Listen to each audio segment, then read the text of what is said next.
Sampurasun. Assalamualaikum warahmatullahi wabarakatuh. Oke sahabat Insun, jumpa lagi bersama saya Iqbal. Dan kali ini seperti biasa saya ditemani langsung dengan Kang Yusuf. Assalamualaikum Kang. Waalaikumsalam warahmatullahi wabarakatuh. Gimana kabarnya nih? Alhamdulillah sehat selalu. Ya, sehat selalu sahabat Insun. Semoga kalian semua yang di rumah juga selalu dalam lindungan Allah Subhanahu wa taala dan selalu dalam keadaan yang sehat walafiat juga sahabat Insun. Amin ya rabbal alamin. Nah, jadi seperti biasa nih Kang, ketika saya sudah ada di sini dan bersama Kang Yusuf, itu pasti ada sesuatu yang akan kita ceritakan mungkin, kayak akan kita kuak juga mungkin dan akan kita gali juga itu sahabat Insun. Oke. Nah, kira-kira ini mengenai apa nih Kang? Ini mengenai insya Allah peristiwa munjung atau ngepet atau ngipri lah ini ceritanya. Yang menyimpang dari aturan agama aja. Dan itu mungkin biasa dilakukan oleh mungkin apa ya, ibaratnya mungkin lemah iman mungkin Kang. Bisa jadi gitu. Lemah iman dan lemah dompet kayaknya. Udah pasti itu udah pasaran udah banyak kan. Lemah dompet. Jadi jatuhnya ke sana gitu. Nah, lemah dompet dibarengi sama lemah iman. Lemah iman yang utamanya. Bahaya itu kan. Itu bahaya aduh. Ini dulu aja mungkin Kang untuk mengantisipasinya saja mungkin.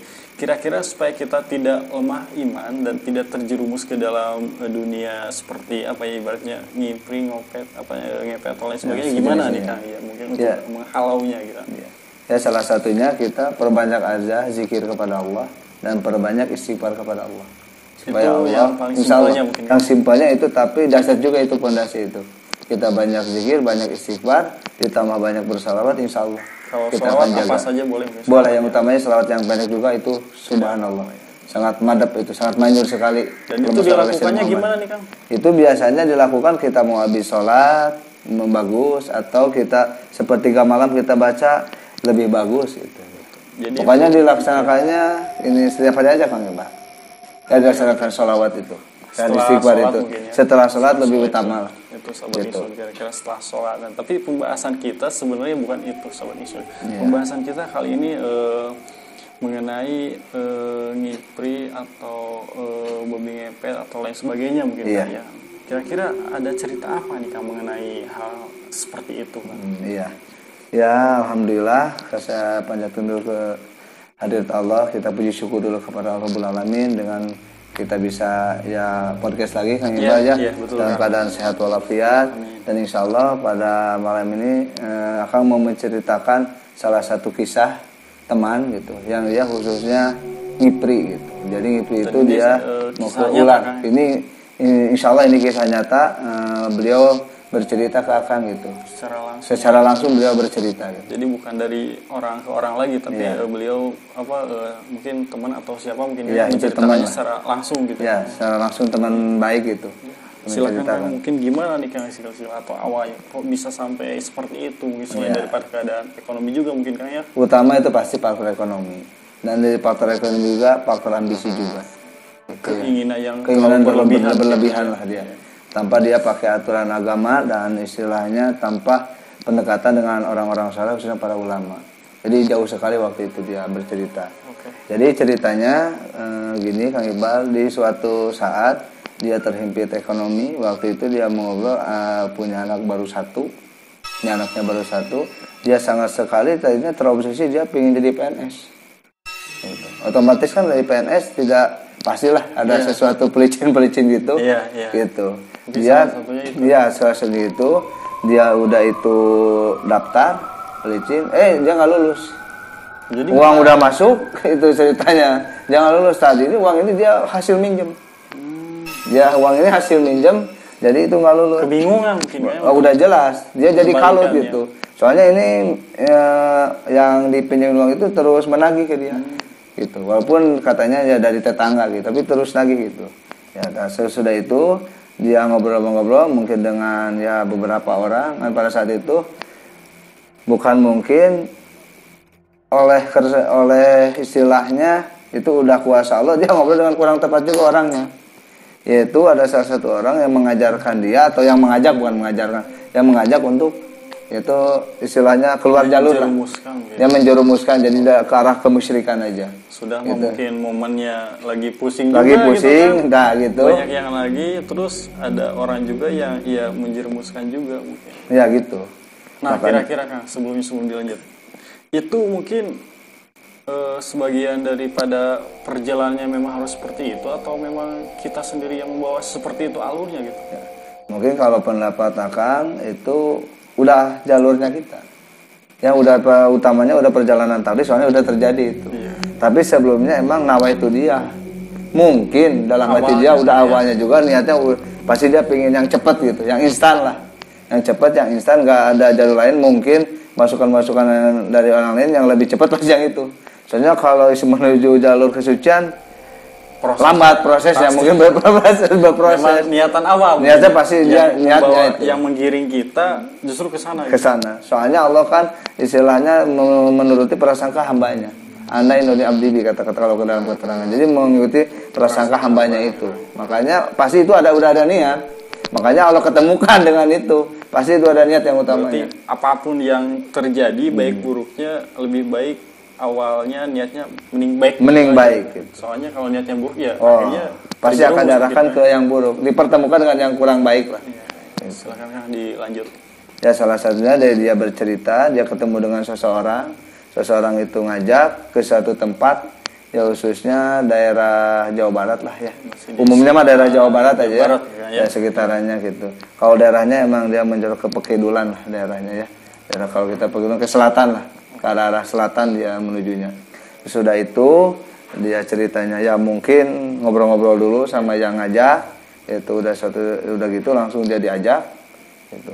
Diajak ke suatu ya tempat yang dituju, itu kalau dia sampai ke suatu tempat yang kalau kita emang udah umum lah juru kunci namanya.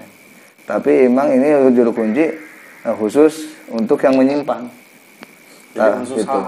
Hal-hal seperti itu. Tapi si juru kunci juga ini udah mewanti-wanti dari awal, kata dia ngobrol ke Akang. Jadi konsekuensinya ABCD udah diterangi sama juru kunci. Makanya kata juru kunci, jadi kadang-kadang lucu juga ini. Juru kunci di sisi lain dia udah menerangkan, tapi di sisi lain dia menghantar. Ini kadang-kadang akan juga nggak habis pikir nih. Ya dia kan menerangkan istilahnya konsekuensinya, berarti kan negatif akhirnya. Tapi di sisi lain dia mengantar gitu. Justru itu makanya akan agak hemang juga. Dia juga sebenarnya bingung gitu. Dia tidak secara langsung menerima konsekuensi itu, bakal kembali lagi kan saking kebutuhan mendesak dan ditagih lah intinya ditagih itu utang piutang. Udah gitu langsung diantar. Soalnya dia menginformasikan ke Akang tadinya 3 orang, tapi yang 1 orang nggak jadi. Dia nggak kuat konsekuensi dari Pak Kuncen itu. Waduh, udah nyerah lah itu yang 1 kata dia. Nah ini langsung yang 2, dia berdua. Jadi bertiga sama juru kunci diantar. Itu perjalanan kata dia menelusuri hutan sampai 3 jam itu. Sampai 3 jam ke dalam tempat khusus ritual itunya. Ya kalau pemanggilannya siluman ular lah. Kan itu dia rencana ngipri kan seperti ke jin iprit ya ular lah. Ya, itu. Nah, udah gitu udah sampai ya 3 jam kata dia ngomong.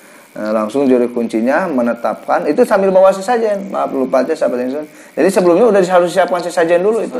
Sesajen segala macam kumplit katanya. Walau alam lah dalamnya apa ya dalamnya apa itu pokoknya intinya sesajen. Dia juga nggak mendetil, pokoknya sesajen dia bawa itu. Yang lebih berat dia pernah di perjalanan di sungai hampir segini.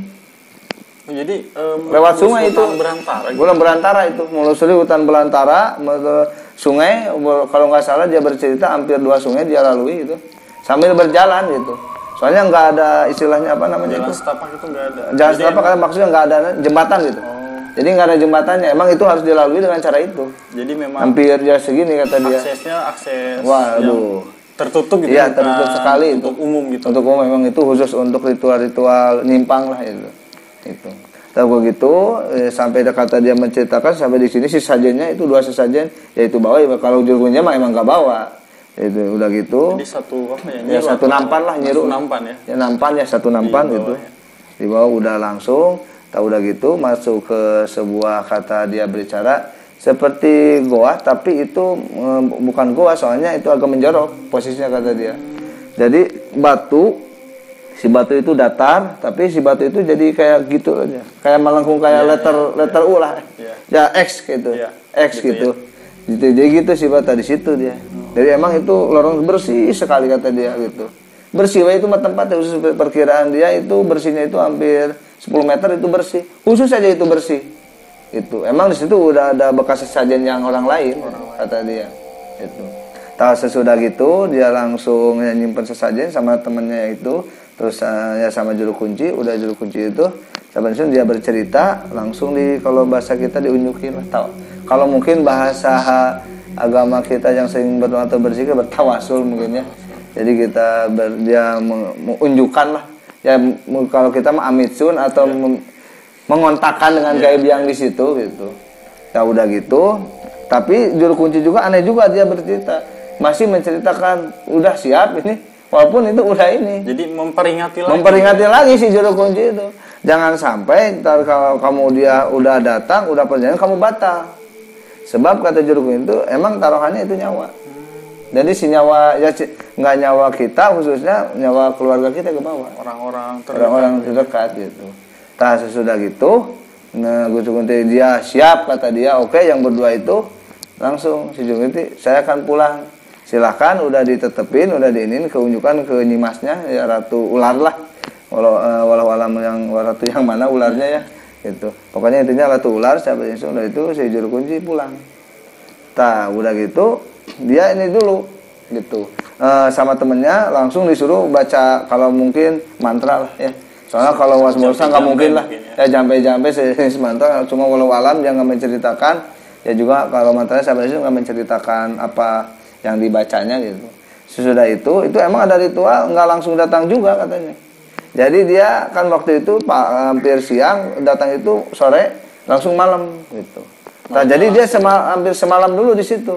Gitu. Cuma waktu hampir semalam dia mau menjelang waktu subuh.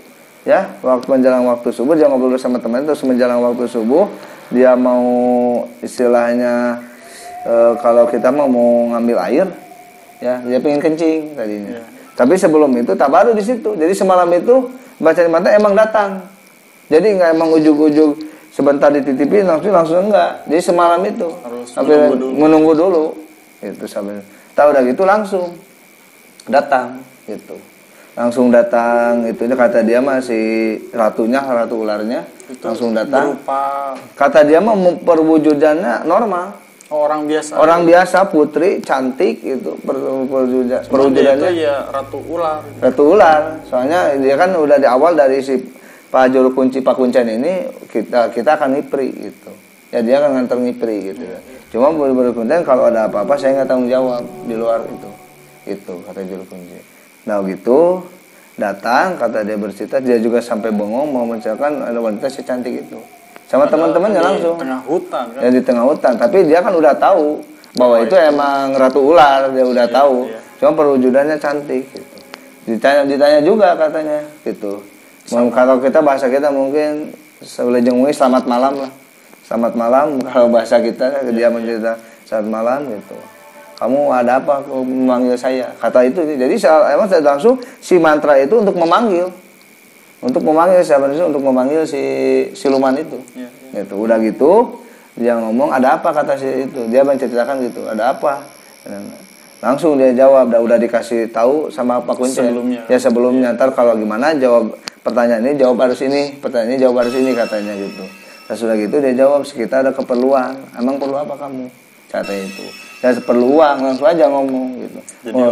Langsung ngomong dan langsung kata si siluman itu kamu mau uang apa yang kamu bisa persembahkan untuk aku. Jadi dia juga meminta timbal balik. Nah meminta timbal balik jadi ada interaksinya gitu. Meminta timbal balik. Dijawab sama yang dua ini yang ngomong apapun yang Tuan Putri yang Nyimas dan dia bukan Tuan Putri nyebutnya Nyimas. Dia kata si juru kunci harus nyebutnya Nyimas. Nyimas atau apa yang Nyimas Ratu inginkan saya akan kabulkan, saya akan penuhi gitu kata dia. Itu udah gitu, dua-duanya ngomong, kata siap dia penuhi, udah gitu langsung dia dikasih. Jug nggak tahu dari mana, dia kan posisi pada duduk, itu ya di batu itu, katanya ada batunya teh, kalau kita mah heran itu apa ya? Jadi bersih lah si batu itu kayak ya bersih aja, jadi saya kayak semua licin gitu, bersinar si batunya tuh ya mengkilap udah gitu, langsung ada ikan dua. Jadi satu untuk ini dia juga ngomong cuma warnanya beda kalau dia yang merah kalau ini ikan emasnya agak kekuning-kuningan kata dia Jadi yang temannya itu beda itu. Beda gitu. Cuma udah gitu kata ini Mas itu sekarang langsung ya. Jadi kamu makan itu kepalanya. Kalau itu sisihkan itu kalau sampai itu habis, nah, kamu akan terpenuhi apa yang kamu inginkan akan kamu penuhi dan bisa ke bawah sekarang gitu katanya Salim ceritanya. Tahu udah gitu dia pas lihat pas dipegang sama dianya Usus yang bercerita kakak aja ya si teman itu Ika langsung ngerubah itu. Jadi yang gambaran si kepala itu jadi kepala anaknya. Itu. Dia sampai baru situ dia langsung tergambar. Udah gitu tergambar dia ngomong sini Mas. Gitu. Kenapa kamu diam? Kalau yang ini langsung dimakan. Yang sebelahnya dia langsung dimakan temannya dia aja. Sedangkan gitu. yang ini enggak. Dia enggak. Langsung dia bertanya, "Nih Mas, ini kenapa jadi ke anak kepala saya?" Ya, ini jadi robah. Ya itu kata sini Mas kalau bahasa lebih singkatnya lah. Bahasanya itu itu jadi konsekuensi atau akibatnya kalau kamu makan berarti kamu harus yang dikorbankan. Gitu. Apa nggak bisa dirobahnya Mas? Untuk saat ini nggak bisa. Soal tumal pertama harus keluarga kamu. Kalau udah gitu gimana perjalanan saya? Dengan emang tetap kuasa dia, tapi akhirnya Allah Maha Kuasa dengan kuasa Allah. Jadi menceritakan, si Nyimas itu menceritakan, ntar anak kamu akan saya ini, gitu. Akan saya bawa kalau sudah kamu makan, gitu katanya. Oh, jadi saya harus mengorbankan, ya kamu harus mengorbankan anak kamu. Selama si Nyimas itu langsung ada dia dengan izin Allah, langsung ada yang datang. Yang datang itu si Nyimas itu belum beres, ada yang datang gaib. Yang menyerupai kakek dia. Jadi yang menyerupai kakek dia langsung itu assalamualaikum. Jadi itu langsung dia sampai terkaget. Emang dia sampai merenung juga. Mungkin kayaknya kena pengaruh si Nyimas itu juga sih kayaknya. Jadi sampai termenung menjawab ya hanya ungek-ungek begitu ya, hanya ngangguk-ngangguk diceritakan si Nyimas deh. Nah, itu langsung datang assalamualaikum ya karhunnya. Kata dia ya kakeknya lah berarti kan karhun kalau di kita. Langsung assalamualaikum. Langsung itu datang. Langsung dia dimarahin. Gitu. Langsung sih ya. Udah bahasanya emang maaf dan kutip goblok gitu ya. Goblok lepaskan eta. Jadi kalau mungkin kalau bahasa ini gimana ya kalau bahasa goblok mah umum aja gitu. Pada intinya menasehati lah. Pokoknya lepasin itu ikan. Gitu. Kalau kamu pengen selamat, memang bahasa Sunda ya kalau syah yang selamat eta lepaskeun gitu. Jadi itu bahasa kita di Indonesia karena supaya lebih ini ya. Jadi lepaskan itu. Lamun bahasa kita Indonesia kan aja gimana ya? Jadi kalau kamu terus meneruskan, kamu akibatnya kan gini. Dan dengan izin Allah si karun itu menerangkan kayak TV kata dia. Kamu akan gini, bray kayak ada di depan kayak TV. Walaupun waktu itu belum ada TV yang mungkin sekarang LED itu kata dia. Kata dia itu yang mungkin sekarang saya betul LED. Jadi gaib itu udah tahu kayak LED aja. Jadi datar si layar itu. Jadi kalau kamu ada gambaran langsung sih sama karun dia itu, mungkin karunnya juga sakti kayaknya nih. Ya, jadi orang soleh juga kayaknya. Jadi si karun ini menjelaskan kepada mungkin itu salah satu keluarga cucunya atau buyutnya mungkinnya sih. Iya, kata dia mah kakeknya nyerupai kakeknya. Jadi gitu. Menjelaskan bahwa apabila misalkan dia meneruskan mengikuti itu atau ya seperti itu, ada gambarannya. Ada gambarannya langsung berjadanya sampai dia dibawa kalau gambarannya ngomongin kamu tahun sekian bakal gini sukses terus sekian bakal ripuh ya repot gini sampai ke alam kubur kamu akan gini sampai mendetil sampai di kayak kata dia sampai kayak TV aja. Jadi dibayarkan api neraka akhirnya. Terakhir itu ke api neraka dia terjerumus kalau menjalankan terus. Tadi situ dia sampai baca istighfar beberapa kali. Udah gitu, karena istighfar beberapa kali, langsung kata karunia, udah pulang. Gitu. Langsung disuruh pulang. Udah disuruh pulang. Tapi dia bercerita, si Nyimas itu masih ada di situ juga. Si ratu itu. Termasuk si temannya itu yang. Kalau temannya kayaknya nggak lihat. Soalnya temannya mah khusyuk itu makan itu.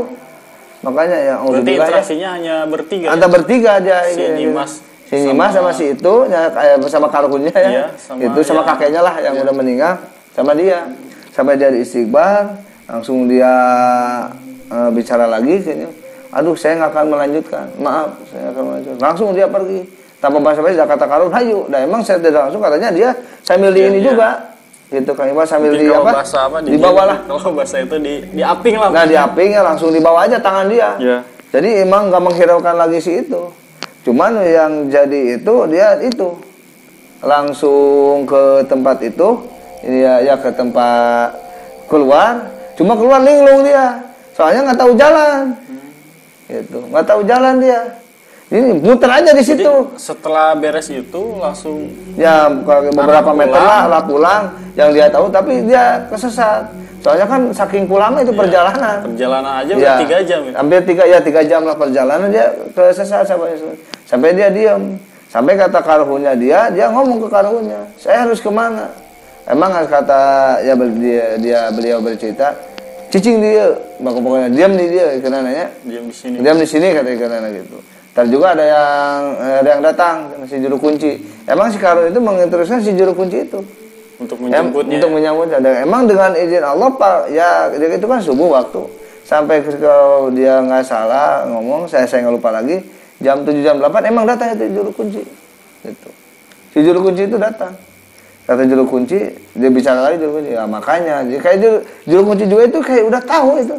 Kayaknya waruh juga itu, sakti juga si juru kunci. Dia udah tahu kontaknya. Sering mengingatkan dia karena udah tahu. Iya, mengapa juga gitu. Jadi, ternyata si juru kunci itu, si Karun dia datang ke juru kunci obrolannya. Sebelumnya. Sebelum ke dia, pas udah kejadian. Udah kejadian, langsung datang ke itu.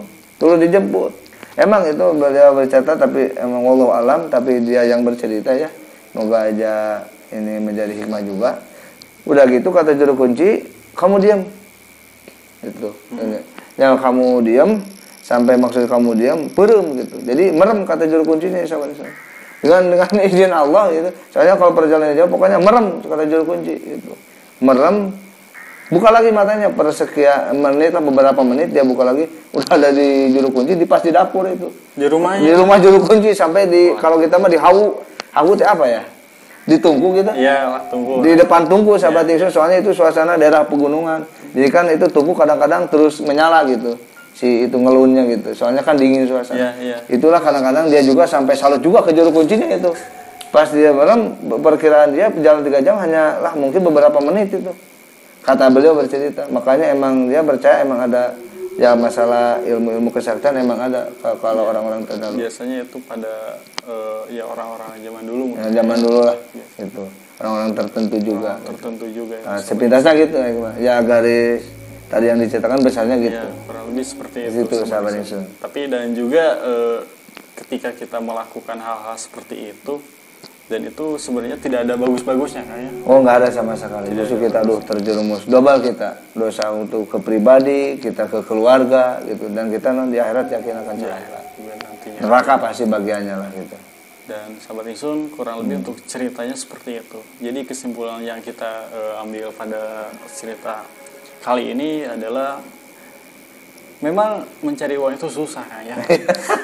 Tapi kalau kalau yang belum tahu ilmunya dan jalannya gitu. Mungkin itu susah itu sahabat Insun. Tapi apalagi kita ingin yang instan gitu kan. Iya. Tapi insya Allah gitu. Selama kita dekat dengan Allah ya. Nah, itu dia tadi. Cuma kuncinya satu, kita takwa. Insya Allah kalau kita takwa, Allah akan bukakan jalan dan kita kenakan dari yang sangka-sangka. Nah, modalnya kita takwa sahabat, pendekatan kepada Allah. Itu soalnya hablum minanas. Hablum minanas, hablum minallah, hablum minal alamnya harus kita terus jaga. Nah, dengan ketaatan kita taat, terus kita banyak istilahnya bersedekah, insya Allah akan lebih mudahkan. Sedekah bukan sahabat Insun, bukan dengan berbentuk uang aja. Kita dengan senyum, insya Allah. Tapi jangan terlalu banyak senyumnya. Ada bahaya. Senyum sendiri bahaya. Gitu. Tak gitu. Oke, sahabat Insun mungkin cukup segini dulu buat di guys perhororan duniawi kali ini. Bagi sahabat Insun di rumah yang mungkin mau menceritakan kisahnya, boleh nanti ditulis di kolom komentar biar nanti bisa kita ceritakan kembali, ataupun mungkin ada yang mau menjadi narasumbernya mungkin langsung boleh juga gitu. Sahabat Insun. Lalu bagi kalian semua jangan lupa subscribe, like, comment, and share ke channel kami Junjungan Bahasa Ibadah Channel. Dan sebelumnya saya ucapkan terima kasih. Salam sapaniatan, sauyunan, sabenggetan, dina Insun kamilah, duria sajati urang Sunda. Allahu Akbar. Assalamualaikum warahmatullahi wabarakatuh.